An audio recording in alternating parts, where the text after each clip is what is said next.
Bonsoir mesdames, mesdemoiselles et messieurs, bienvenue à ce numéro de Point de rencontre, notre émission de développement. Nous, avec vous, travaillons dans le sens du développement intégral de notre cher, beau et grand pays.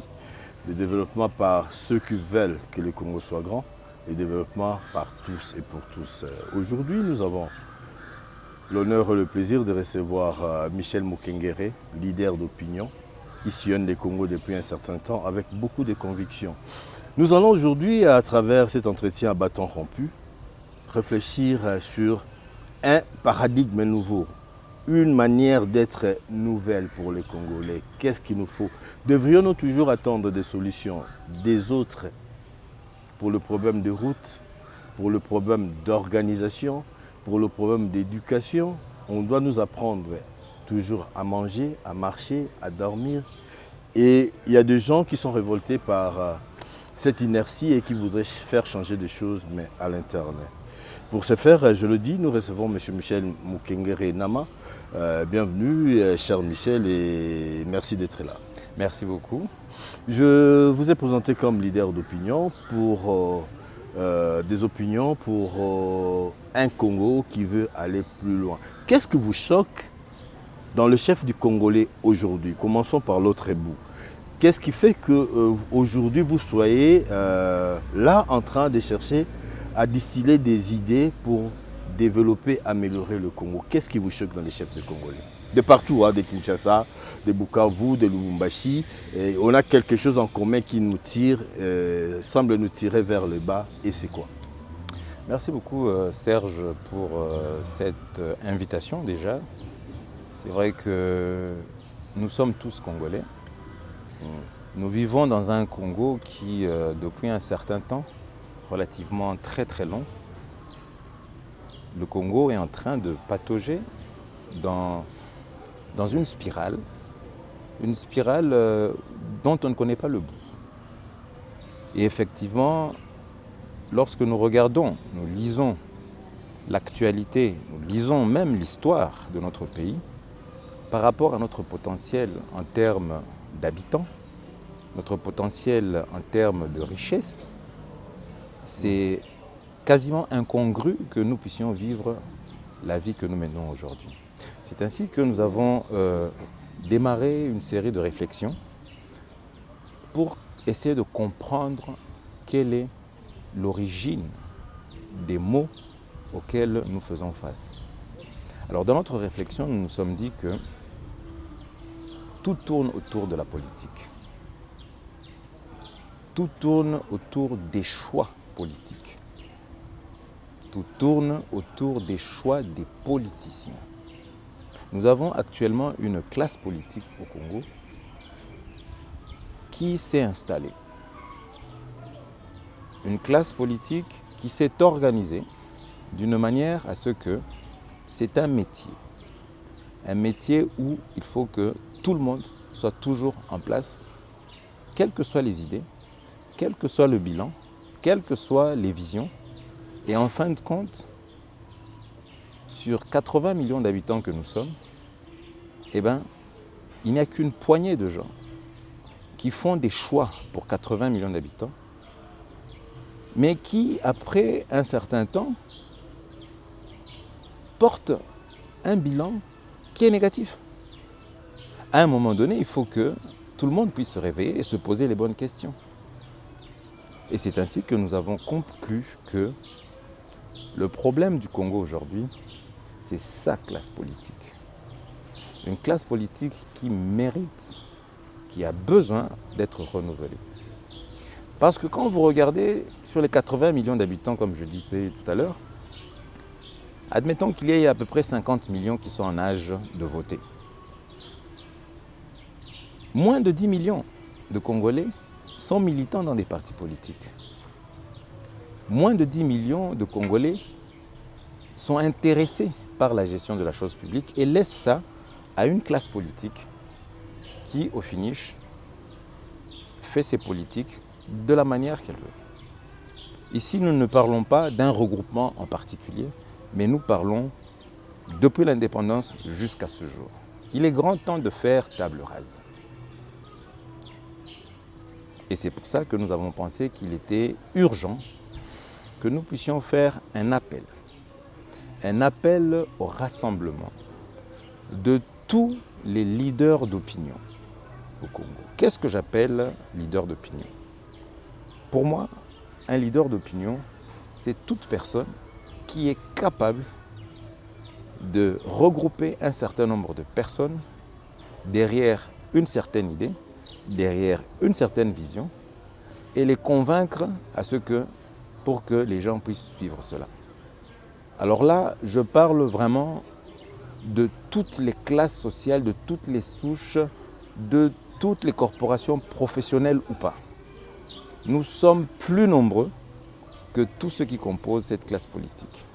Mais nous avons tous décidé de dormir et de laisser cela à d'autres personnes. Oui, et Michel, je voudrais savoir un peu pourquoi aujourd'hui cette petite poignée de politiciens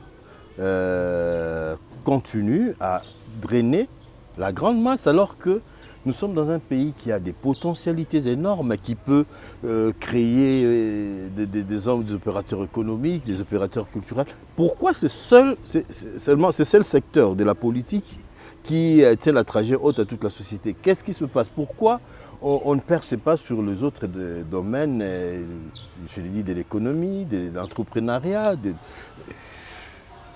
Je pense que ce sont deux choses qui sont à l'origine de cela. Premièrement, c'est une chasse gardée pour les politiciens. Et ils ont mis en place une pratique qui se base sur la misère du Congolais. Ils se sont dit, pour que nous puissions fermer la porte à de nouvelles personnes, à de nouvelles initiatives, à de nouveaux leaders, parce que nous avons l'argent, parce que nous sommes aux affaires, ou nous avons été aux affaires, la culture des Congolais aujourd'hui, c'est de pouvoir applaudir, acclamer, suivre celui qui vous donne du pain aujourd'hui, qui vient vous distribuer des makayabou, qui vous distribue des t-shirts, et des fois même, qui vous donne juste de l'argent sans même vous parler d'un projet de société. Juste parce qu'ils veulent être élus. Et après, ils disparaissent. 5 ans plus tard, ils reviennent. Mais qu'est-ce qu'ils ont fait? Rien. Ça, c'est la première des choses. La deuxième des choses, c'est que nous, les intellectuels, nous avons démissionné. J'ai parlé avec plusieurs personnes de l'élite congolaise, des avocats, des médecins et d'autres corporations, à qui j'ai demandé, dans une assemblée de 50 personnes, quels sont ceux qui militent pour un parti politique ici? 50 intellectuels. Il n'y en avait que 2. Qui avaient un engagement. Qui avaient un engagement. J'ai demandé aux autres et à chacun, pour qui allez-vous voter en 2023? À votre grande surprise, la plupart ont dit, nous n'allons pas voter. Abstention. Abstention. Et je dis, et pour 2018, vous avez voté pour qui? Nous n'avions pas voté. Je dis, mais le droit de vote est un droit sacré. Des gens sont morts sous d'autres cieux pour acquérir ce droit. Nous l'avons comme ça. Et vous allez le rejeter. Pourquoi ce défaitisme? Finalement, nous sommes tous coupables, tous complices de ce qui se passe, puisque la nature a horreur du vide.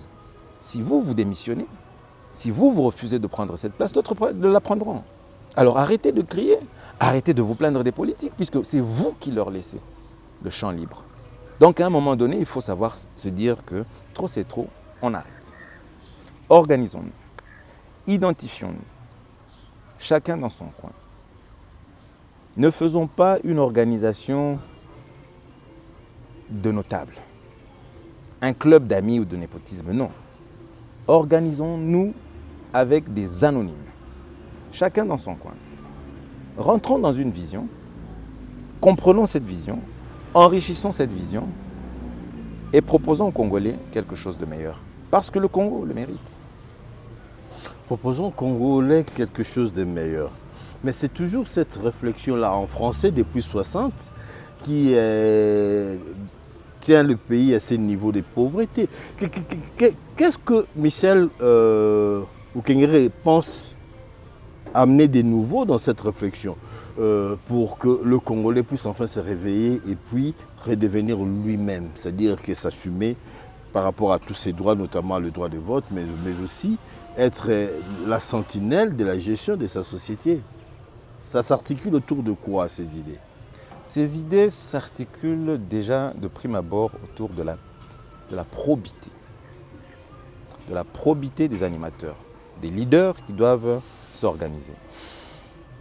Ça s'articule aussi au niveau de la formation citoyenne. En d'autres termes, nous avons aujourd'hui des partis politiques qui militent pour le pouvoir. Un point, un trait.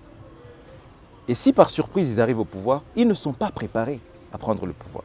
Ils se comportent comme des partis d'opposition alors qu'ils sont au pouvoir.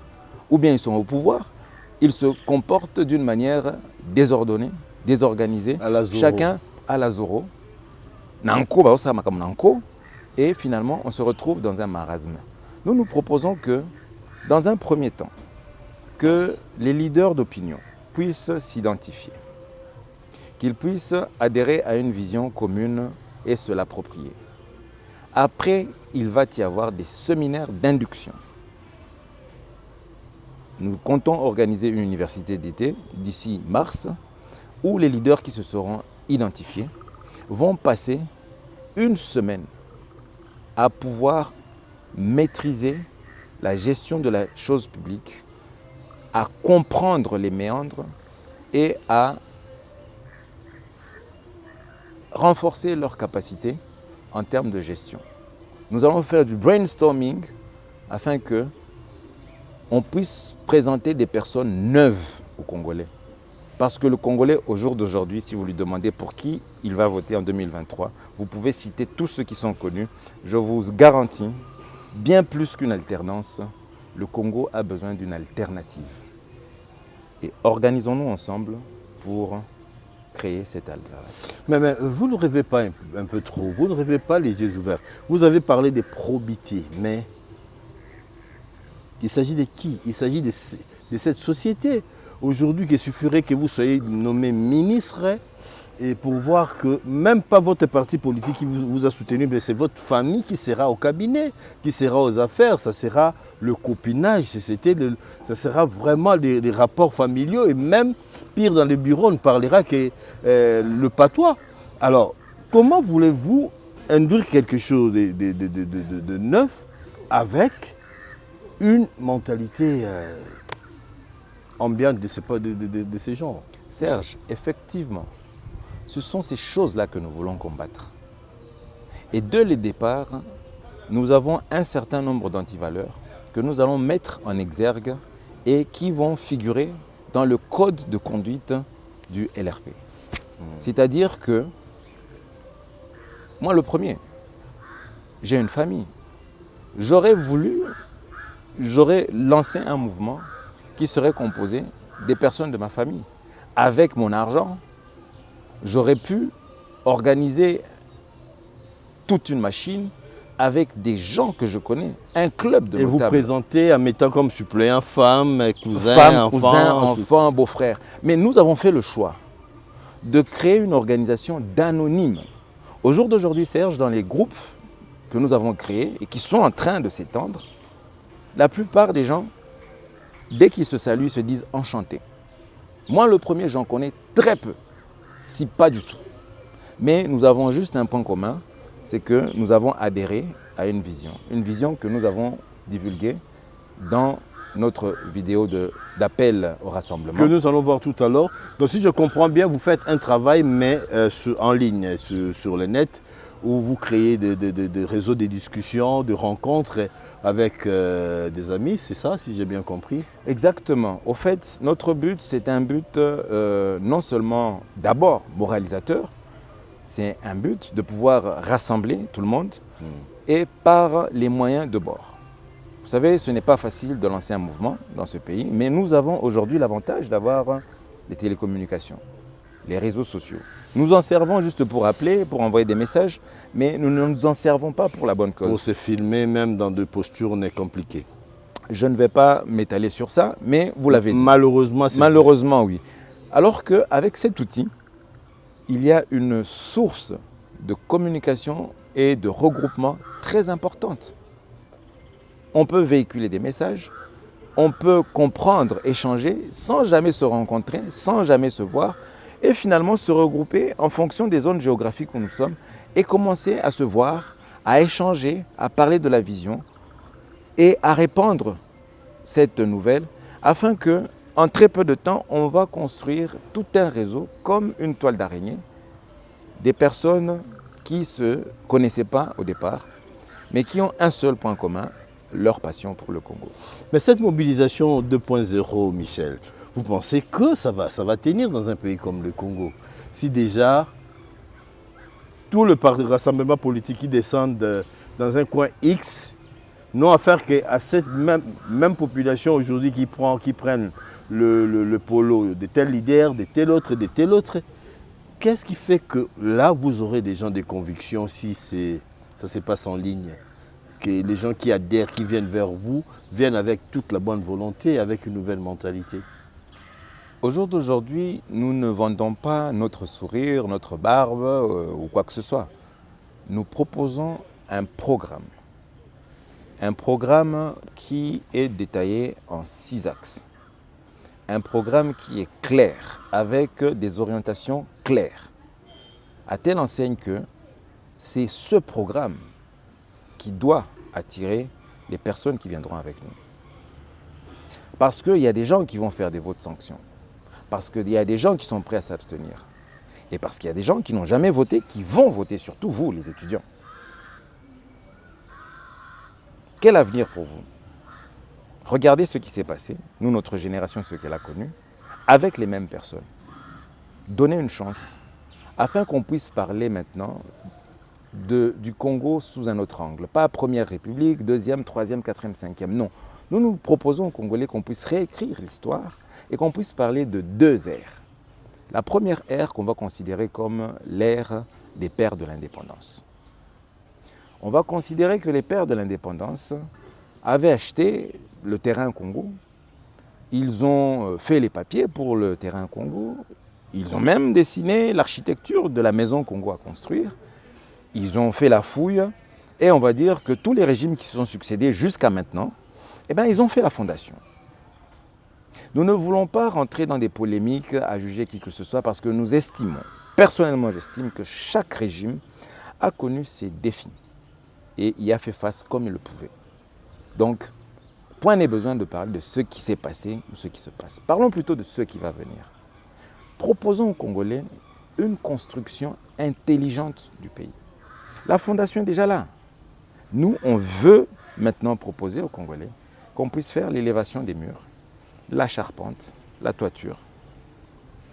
Et d'autres, quand ils arriveront, ils vont mettre le crépissage, ils vont mettre la peinture, ils vont acheter des meubles. D'autres, plus tard, vont décorer la maison, le jardin, pour que la maison Congo soit une maison remarquable, belle, dans l'avenue du concert des nations. On vous a suivi, cet appel de cœur pratiquement, mais j'aimerais, parce que vous avez parlé de ces futurs-là, comment voudriez-vous, comment voyez-vous le Congo par rapport aux pistes de réflexion que vous avez lancées, les 6 éléments? Alors, qu'est-ce que vous attendez, qu'est-ce que vous pensez que cela apportera à notre pays? Les 6 axes qui ont été retenus par cette vision sont des axes prioritaires. Vous savez que nous vivons à 70% dans un milieu rural. Et le développement à la base est la clé même de la réussite de ce Congo. Si nous arrivons à nous focaliser sur ces 6 points-là, les résultats vont suivre forcément. Par exemple, l'axe sécurité et défense. Je ne vais pas vous donner les chiffres, mais allez, googlez, faites vos recherches, que chacun fasse ses recherches et trouve quel est le nombre. Il y a combien de militaires congolais pour sécuriser les 80 millions d'habitants que nous sommes? Faites votre recherche.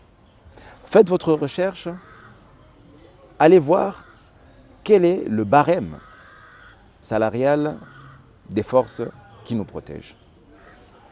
Faites votre recherche sur 25 ans. Quelle est la part du budget national qui a été allouée pour les questions de sécurité et défense? posez-vous les questions, les bonnes questions, et revenez-nous. Lorsque nous parlons d'autosuffisance alimentaire, il est inconcevable qu'un pays qui a autant de cours d'eau, qui a autant de terres arables, encore une fois, faites vos recherches, nous ne voulons pas orienter votre réflexion, autant de terres arables, autant de pays limitrophes se retrouvent nourris, si pas par le plus proche voisin, eh bien, on préfère, plutôt que d'aller chercher le riz à 900 km de Bukavu, à Chabunda, on préfère prendre des avions, des bateaux pour aller chercher en Thaïlande du riz. Tout un système. Il paraît que ça coûte moins cher là-bas. Il paraît que ça coûte moins cher. Pourtant, le riz qui vient de Chabunda est plus savoureux. Nous avons des lacs qui sont des plus poissonneux. Le lac Tanganyika, le lac Kivu, le lac Albert. Il y a du poisson dedans. Allons le chercher. Pourquoi aller chercher du chinchard? Dans notre vision, nous pensons qu'il est temps de pouvoir remettre le Congolais au travail. Remettre le Congolais au travail et lui donner les opportunités de pouvoir travailler, apprendre un métier. Cela, nous le décortiquerons au cours des autres communications que nous ferons sur notre site www.lerassemblementpopulaire.com. Le Rassemblement populaire, il faut faire avec ces groupes de jeunes qui veulent réfléchir sur l'avenir du Congo et on attendra certainement parler d'eux dans les jours à venir. Mais par rapport à cet avenir, cette contradiction potentiellement riche, potentiellement graignée, le Congo nourrirait, la RDC nourrirait toute l'Afrique, mais en réalité pauvre. Et le rapport de l'OMS, je crois si je m'abuse, a donné le taux de malnutrition en République démocratique du Congo. Mais est-ce que vous pensez que cela ne pourra se résorber qu'avec la réflexion, Michel Mukengere? Ce n'est pas qu'avec la réflexion. Qu'avec les réseaux sociaux. Serge, ce n'est pas qu'avec les réseaux sociaux et la réflexion. C'est une question de volonté politique. La Chine, avec ses milliards d'habitants, crevait de faim. Aujourd'hui, c'est un État prospère. Le Brésil, l'Afrique du Sud a connu des problèmes de famine. Nous avons d'autres pays africains qui ont eu des mêmes défis que nous. Allons apprendre des autres. Apprenons. Qu'est-ce qu'ils ont fait? Apprenons seulement. C'est juste l'humilité politique et la volonté politique et l'orientation des priorités. Lorsque vous consacrez déjà dès le départ votre budget, dans votre budget, vous minimisez l'intérêt que portent ces 6 axes dans la vie quotidienne du Congolais. Dès le départ, votre copie a un problème. Il faut des choix politiques. Il faut des politiciens qui ont une vision différente, des ambitions différentes et qui ont le vrai souci réel du peuple. Qu'est-ce qu'il faut faire pour que le poisson du Tanganyika puisse être vendu dans tous les marchés des Goma, Kinshasa, toutes les grandes villes du pays, et qu'on arrête enfin avec le poisson surgelé qui nous bombarde? Qu'est-ce qu'il faudrait? Est-ce que faudrait-il une action politique au niveau d'en haut ou une révolution de la population qui dise non, mais en remplacement de quoi si aujourd'hui on dit on boycottait les chinchards? L'alternative serait laquelle? Ce serait suicidaire de demander à la population de boycotter le chinchard. Il est de la responsabilité de l'État de pouvoir proposer des pistes progressivement. Lorsque vous visitez certains pays africains qui ont aussi des lacs, ils ont appris à faire de la pisciculture sauvage dans les lacs qui existent et arrivent à nourrir leur population. C'est question de mettre sur pied un programme de développement intégral qui va tenir compte de chaque spécificité de chaque zone économique.